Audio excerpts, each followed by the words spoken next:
Salut à tous. Bon ben voilà ma toute première vidéo pour cette nouvelle chaîne en français. Donc avant de rentrer dans le vif du sujet, j'aimerais simplement remercier certains de mes amis. Je pense que ça leur fera plaisir, français ou belges, qui m'ont soutenu depuis la création de mon autre chaîne en anglais. Je pense notamment à Geoffrey Saudoyer, Yann Routier, Julien Paganessi. Voilà les gars, merci pour votre fidélité depuis un bon bout de temps maintenant à mon autre chaîne. Donc voilà, elle est arrivée, que d'attente, la Batmobile de Michael Keaton de 1989 par Hot Toys. Donc je pensais être le premier à faire une vidéo là-dessus en français, mais j'ai été devancé par un autre youtubeur français. Si je me souviens bien, je crois que le nom de sa chaîne c'est Bad Dag, il me semble. Et bon, j'ai fait un petit tour sur sa chaîne l'autre jour et il a de très bonnes vidéos, principalement, quasiment que du Batman. Donc allez faire un petit tour sur sa chaîne, ça vaut vraiment le coup. Et donc pour le coup, je vais pas vraiment rentrer trop en détail, mais voilà, donc on commence par le bouclier, tout simplement sublime. Moi je suis très content. Il y a beaucoup de collectionneurs qui se sont plaints parce que voilà, le plastique est un petit peu bof, ou le bouclier est un petit peu trop fin. Mais bon, voilà, ça fait pas mal d'années que je collectionne et je peux vous dire qu'il y aura toujours des gens qui seront jamais contents, d'éternels insatisfaits. Parce que si Hot Toys ne nous avait pas donné ce bouclier, croyez-moi qu'il y a pas mal de monde qui aurait râlé également.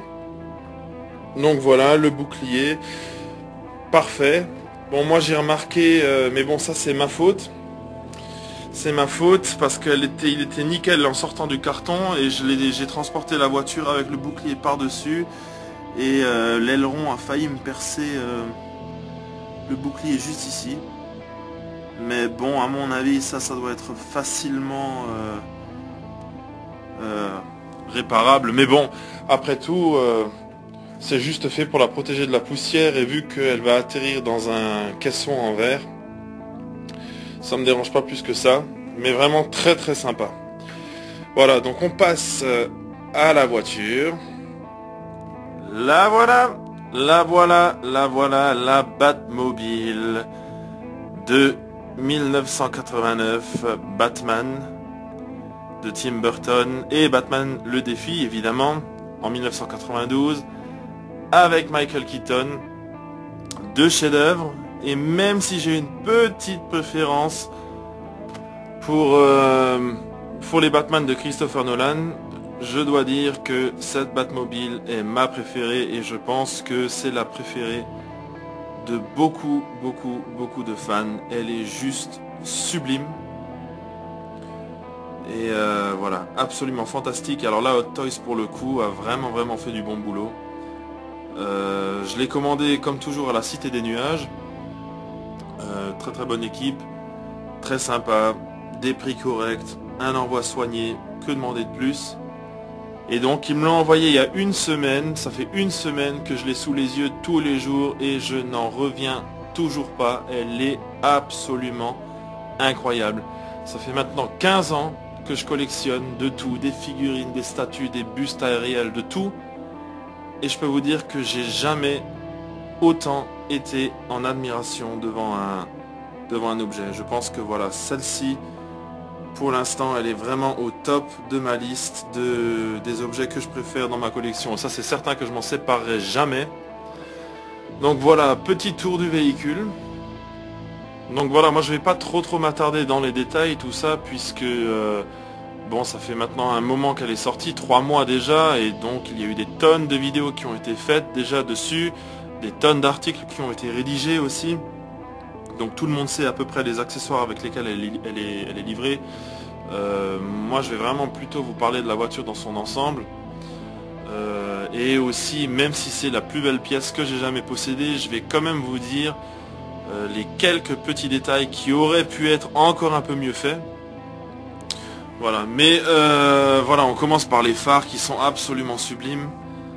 Pour la petite histoire, quand ils ont créé la voiture, donc en 89, pour le premier film, ils ont récupéré des phares de Honda Civic, que vous voyez là. Et ils les ont peints en jaune, ils les ont retournés. Voilà, ils ont été fixés à l'envers et donc vous obtenez les phares de la Batmobile. Un petit détail dont je ne m'étais pas rendu compte au début, c'est que l'hélice de la turbine, là, à l'intérieur, elle tourne vraiment, donc ça c'est classe, je pensais que c'était fixe. Voilà. Donc l'erreur principale de Hot Toys, et je dirais même la seule vraie erreur, c'est le choix des couleurs sur le côté de la Batmobile. En fait, sur la vraie Batmobile, à part quelques petits détails, la voiture est entièrement noire, mais ce sont différentes teintes, différentes nuances de noir, ce qui fait que la lumière se réfléchit différemment sur certaines parties de la voiture et qui vous donne donc l'impression que certaines parties de la bagnole sont en fait gris métallisé alors qu'en réalité elles sont noires. Par exemple ici, le logo de la chauve-souris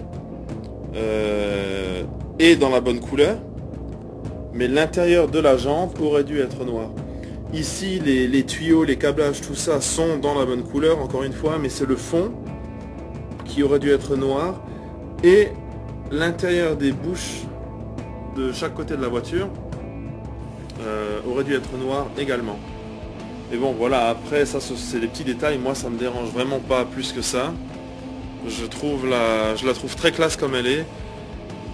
Et puis bon, après il y a peut-être quelques petites vis, quelques petits boulons qui manquent par-ci par-là, mais vous savez ce qu'il faut comprendre quand on collectionne, c'est que peu importe ce que vous collectionnez, des miniatures de voitures, des bustes, taille réelle, peu importe, vous n'aurez jamais une réplique exacte.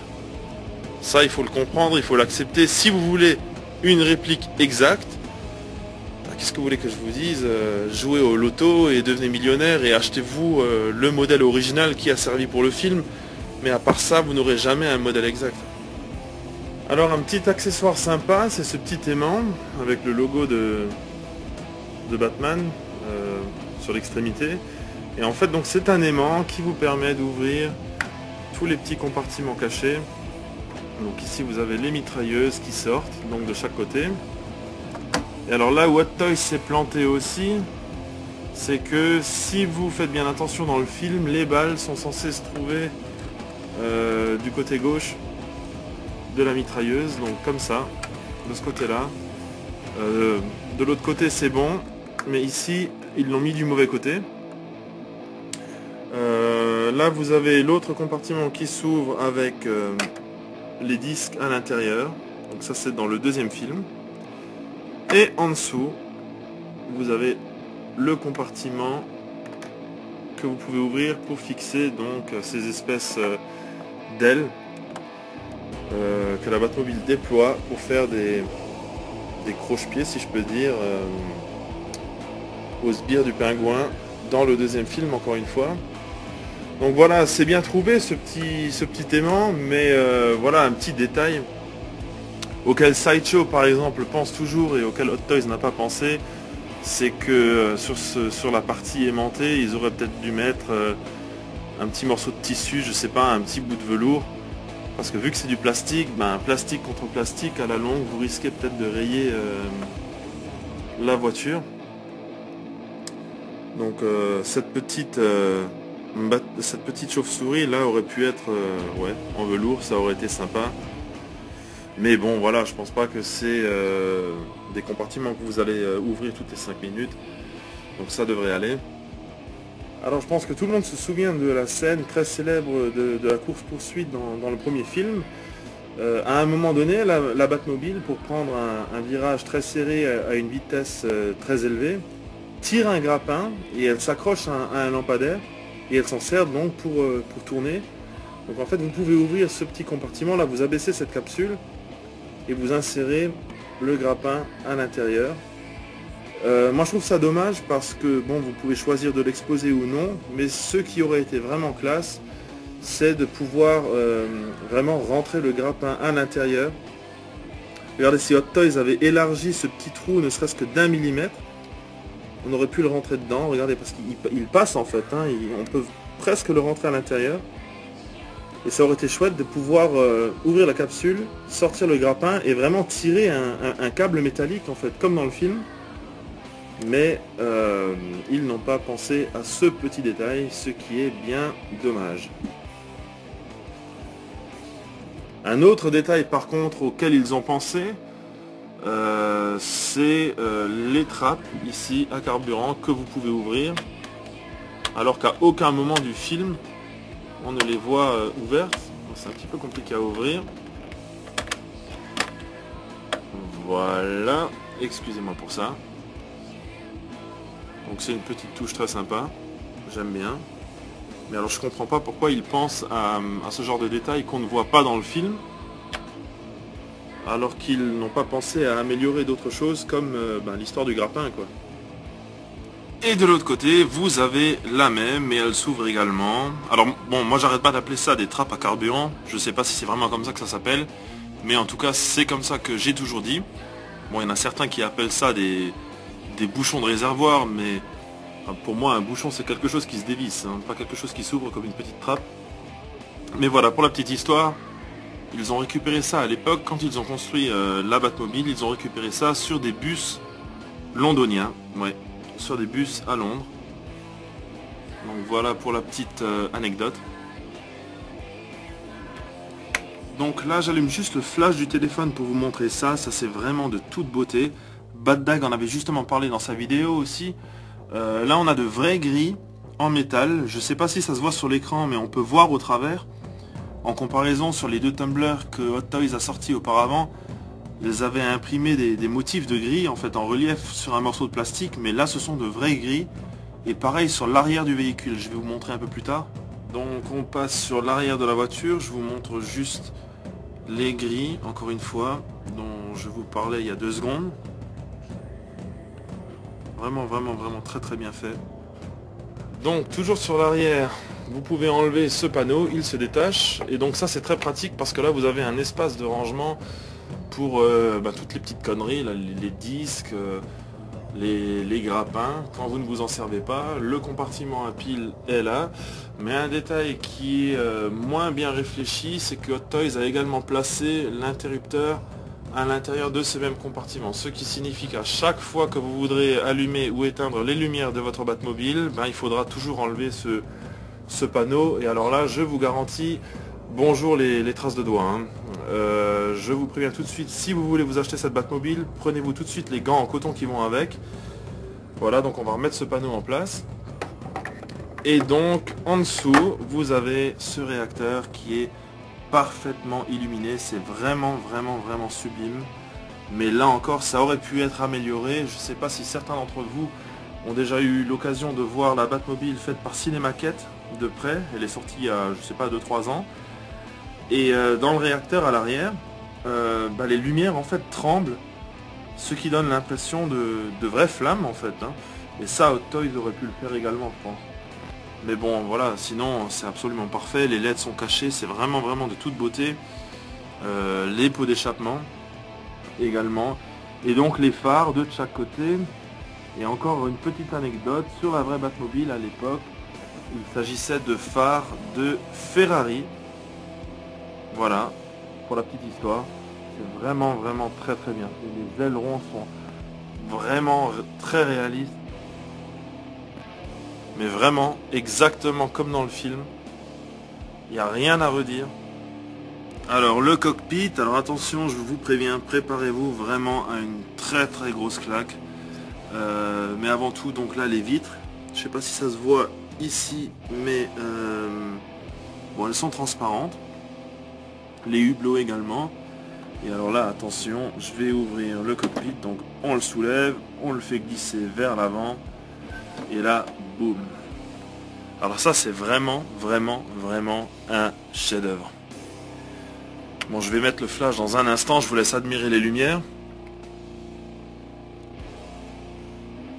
Voilà, allez, un petit coup de flash. Voilà donc l'intérieur du cockpit, absolument sublime, mais là encore, 2-3 petits détails auraient pu être un peu plus travaillés, notamment l'intérieur des repose-têtes. Là vous avez un,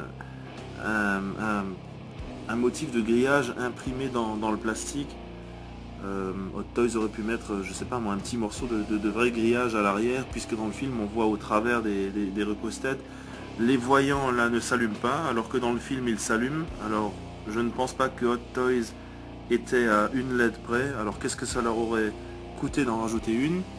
Et je reviens un instant sur la Batmobile de Cinemaquette, puisque sur ce modèle là, pour allumer les lumières, il suffit d'activer le levier de vitesse. Voilà, en gros vous faites tac et ça allume toutes les lumières. Alors pourquoi Hot Toys n'a pas pensé à ça? Ça aurait été beaucoup plus simple que de devoir enlever le panneau à l'arrière sans arrêt. Voilà, mais bon, en même temps, la Batmobile de Cinemaquette, elle fait entre 2000 et 2500 euros, un truc comme ça. Donc je pense qu'on voilà, on peut pas trop se plaindre. Surtout que celle de Hot Toys est, à mon avis, bien mieux réalisée. Notamment le tableau de bord, il y a plus de lumière, les couleurs sont plus diverses dans le cockpit, et voilà quoi, elle est plus grande aussi je crois, et on a tous ces petits gadgets, ces petits accessoires que l'on ne retrouve pas sur celle de Cinemaquette, qui finalement n'est qu'un objet voilà, que vous pouvez exposer mais avec lequel vous ne pouvez rien faire. Voilà, oui, vous pouvez asseoir Batman à l'intérieur, je l'ai essayé, je vais pas le refaire parce que c'est vraiment la galère quoi. Pour placer la cape, c'est déjà mission impossible. Il faut démonter cette partie là, il faut l'enlever de la voiture. Donc rien que en faisant ça, vous risquez de la rayer ici en sortant en la sortant des gonds. Et voilà, il y a aussi le risque de rayer cette partie là avec les ailerons, enfin les pics, je veux dire, que Batman a sur ses avant-bras. Donc c'est vraiment risqué. Et voilà, après tout, moi je considère ça comme une pièce de collection et pas comme un jouet, donc je vais pas m'amuser à asseoir les figurines à l'intérieur. Mais techniquement, oui, c'est possible, mais c'est galère. Vraiment galère. Voilà, donc la question que tout le monde se pose, qu'est-ce que c'est que ce truc? À quoi sert cette barre? Alors en fait c'est très simple, sur la vraie Batmobile, cette barre relie le toit du cockpit à la partie arrière, et en fait elle va pousser le toit du cockpit vers l'avant pour le faire s'ouvrir. Mais vu que dans le film, franchement ça fait un peu con, dans le film le cockpit est censé s'ouvrir tout seul, vous ne la voyez jamais sauf dans une seule scène. C'est en fait la toute première fois qu'on voit la Batmobile dans le film, quand Batman sauve Kim Basinger et qu'il s'enfuit, qu'il s'échappe du musée. Sur la première image où vous voyez la Batmobile, vous pouvez apercevoir cette barre, mais en fait c'est simplement une erreur de cadrage. Et dans le deuxième film, on ne la voit pas, mais à un moment donné, Michael Keaton s'appuie dessus pour sortir du cockpit. Donc vous avez le choix de la mettre ou non. Moi je trouve qu'elle fait franchement un peu con, donc je ne l'ai pas mise, vu que voilà, on la voit jamais dans le film. Mais le simple fait d'y avoir pensé, voilà quoi, ça prouve encore une fois tout le talent et le souci du détail de Hot Toys. Voilà, cette barre vous la voyez souvent dans des expos de voitures, quand la Batmobile est ouverte, vous pouvez voir la barre à l'intérieur, entre l'avant et l'arrière du toit. Et sur les bonus des DVD, parfois vous pouvez l'apercevoir également. Voilà, mais autrement voilà, elle sert à rien du tout quoi. Alors une grande première chez Hot Toys, c'est que à l'avant et à l'arrière du véhicule, et au centre aussi d'ailleurs, maintenant vous avez des petits compartiments que vous pouvez ouvrir et qui vous donnent accès aux LED. Donc si un jour l'une des LED venait à cramer, ben, vous pourrez la changer. Il y a un petit manuel qui est livré avec la Batmobile et qui vous explique en fait comment procéder. Et voilà, et là vous avez ce plateau au milieu et on va l'enlever. Vous vous doutez déjà à quoi ça sert, je vais vous montrer ça dans un instant. Voilà, donc vous vous souvenez que dans le deuxième film, à un moment donné, Batman doit faire un demi-tour très rapide, donc plutôt que de manœuvrer sa Batmobile, il y a ce plateau qui sort du dessous de la voiture, qui la soulève et qui la fait pivoter. Et voilà, donc je suis très content que Hot Toys ait inclus cet accessoire avec. Moi personnellement je vais pas l'exposer comme ça, Mais si vous voulez le faire, allez-y, n'ayez pas peur, soyez rassurés, ça tient et c'est très très bien équilibré. Regardez, je vous montre, hein. Il n'y a vraiment aucune crainte à avoir. Non, la Hot Toys a vraiment bien calculé son coût. C'est vraiment très très bien fait. Regardez, je vous montre. Voyez. Non, c'est parfait. Voilà, bon, bah, j'arrive à la fin de cette première vidéo. Je sais pas trop quoi dire de plus, à part... ah oui, la couleur, j'ai pas encore vraiment abordé la peinture. Moi, je suis très content. Je sais que sur certains forums, des collectionneurs se sont plaints parce qu'ils auraient préféré qu'elle soit chromée et non pas mate. Alors bon, ça c'est une question de préférence, hein. Dans le premier film, elle était mate, alors que dans le deuxième film, elle était chromée. Bon, en tout cas, c'est l'impression qu'on a en voyant les deux films, hein. Je les ai regardés il y a quelques jours, et c'est vrai que dans le 2, elle reflète beaucoup plus la lumière que dans le premier.